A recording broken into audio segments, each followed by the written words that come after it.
Basic elements of salary. Payer and payee must have employer and employees और master and servant relationship. Payer होता है employer, payee होता है हमारा employee और employer हमारा master होता है और employee उनको बोल सकते हैं servant को. उनका relationship होना चाहिए payer and payee का, तभी उसको salary में include किया जाएगा.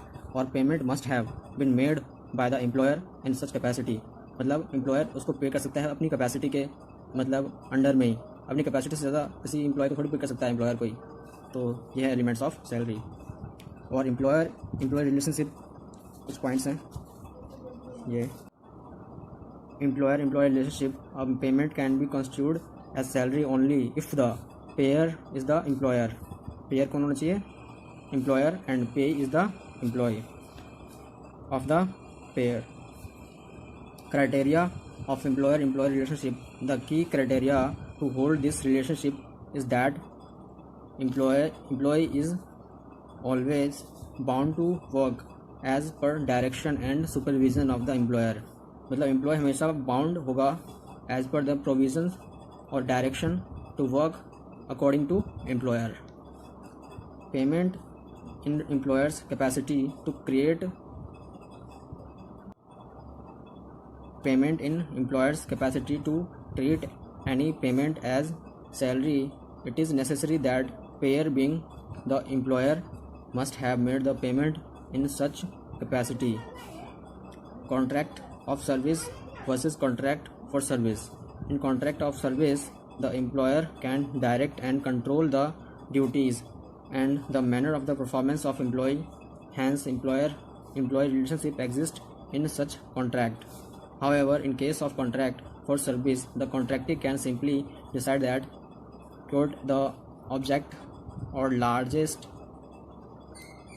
or target to be achieved, but cannot decide or direct the manner of performance.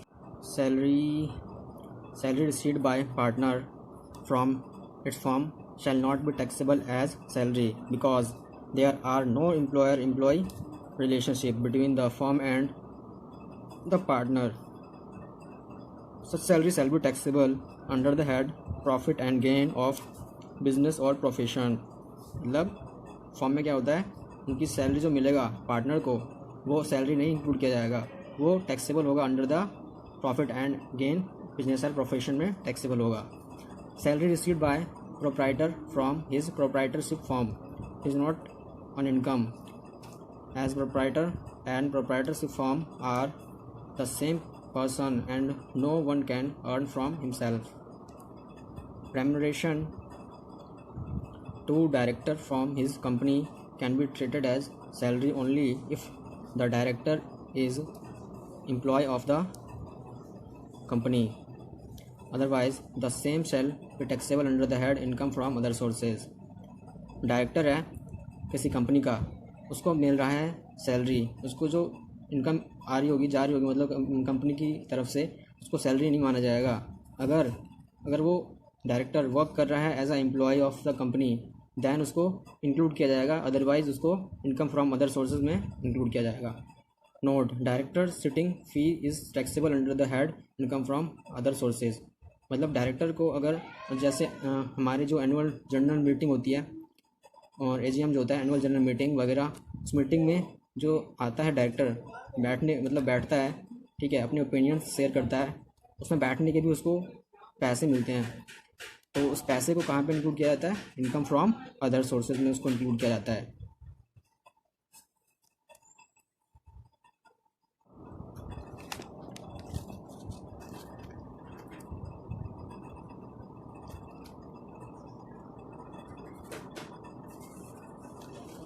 Next point is pension received by the widow. A legal hire of deceased employee is not taxable as salary as no employee relationship exists between the payer and the payee. However, such amount shall be taxable under the head income from other sources. क्या हुआ, किसी का मतलब husband था जो job कर रहा था किसी फॉर्म कंपनी कहीं भी एज अ एम्प्लॉय, तो अगर उसकी किसी डिजीज़ के कारण डेथ हो जाती है और उसकी जो सैलरी थी उसके विडो या उसकी वाइफ को मिलता है, तो वो जो सैलरी मिला है उसको वो under the head income from other sources taxable होगा, ना कि सैलरी, क्योंकि उसकी विडो उस एम्प्लॉयर की एम्प्लॉय थोड़ी है, इसलिए ये सैलरी कहाँ पे टैक्सेबल होगा, इनकम फ्रॉम अदर सोर्सेज में। Next point is remuneration received by जज is taxable under the head salary even though they are not having any employer. मतलब क्या हुआ, जो जज होता है उसको जो पैसा मिल रहा है इनकम, उसकी जो इनकम है उसको हम कैसे मानेंगे, उसको कहाँ पे टैक्सेबल होगा, सैलरी में, जबकि उसका कोई एम्प्लॉयर नहीं है। जब भी उसका कोई एम्प्लॉयर नहीं है फिर भी इसकी जो इनकम होगी वो कहाँ पे टैक्सेबल होगी, under the head salary. Yes.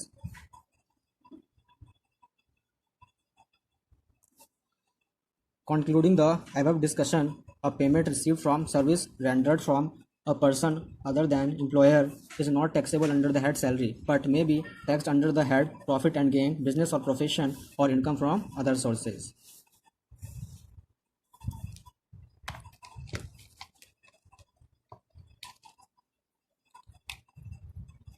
ये जो पॉइंट है हमारा, ये एक्सेप्शन है।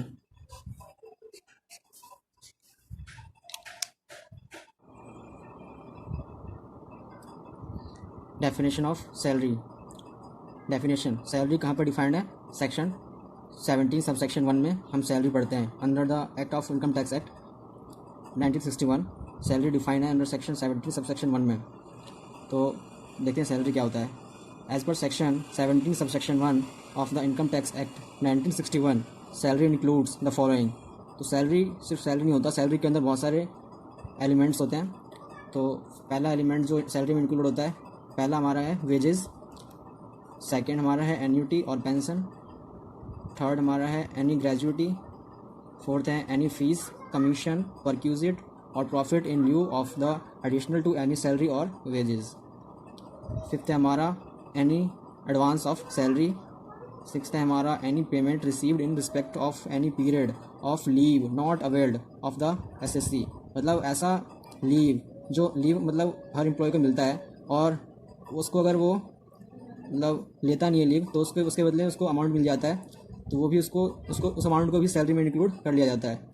और the portion of the annual assertion in any previous year to the balance sheet or balance at the credit of an employee participating in a recognized provident fund to the extent it is taxable.